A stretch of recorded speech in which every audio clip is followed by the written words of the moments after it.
My name is Arthur Seltzer, and I live at 1920 Frontage Road, Building 2 of the Grand Apartments.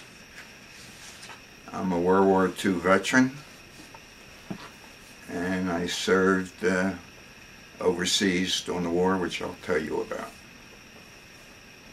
Okay, do you want to start telling us your pre-war history, where you're from, and how you got into the service? I graduated from Olney High School in 1942, and I was at the University of Pittsburgh. I had spent 1 year when I was drafted into the Army in February of 1943. I took my basic training with the 99th Infantry Division in Camp Van Dorn, Mississippi. After I took my basic training, I was sent to a school in Baltimore, Maryland, where I learned to operate a radio, which at that time was all new, which was telephone, teletype, and pictures without wire. And you know what we have now, we have cell phones.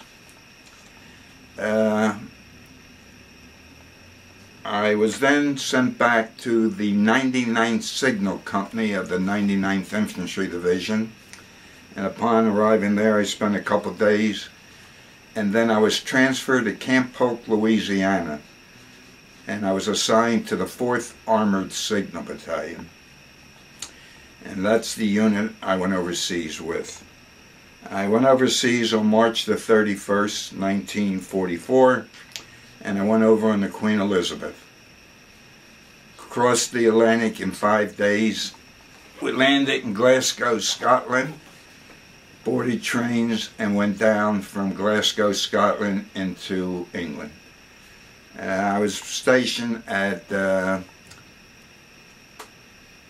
little town in England, where we still took our basic training, and also where we were issued all the equipment for the invasion of France, which naturally was going to be called D-Day.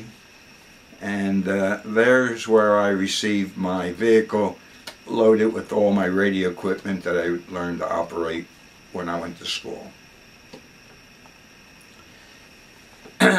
We arrived in Portsmouth on June the 1st, 1944. And naturally, the D-Day was supposed to be on June the 5th, but due to weather conditions, rain and so forth, they postponed it, and finally General Eisenhower made the decision he could not wait any longer, and we went on June the 6th.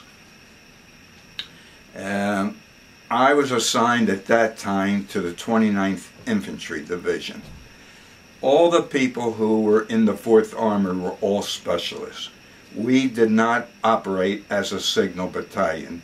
We were assigned to various units who needed our various specialties that we all had. As I said before, I was attached to the 29th Infantry Division, which was going to land on Omaha Beach in the second wave. So did the guys that you were going in with, did you know them? I didn't know any of them.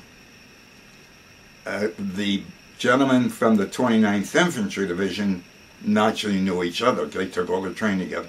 But I was assigned to them.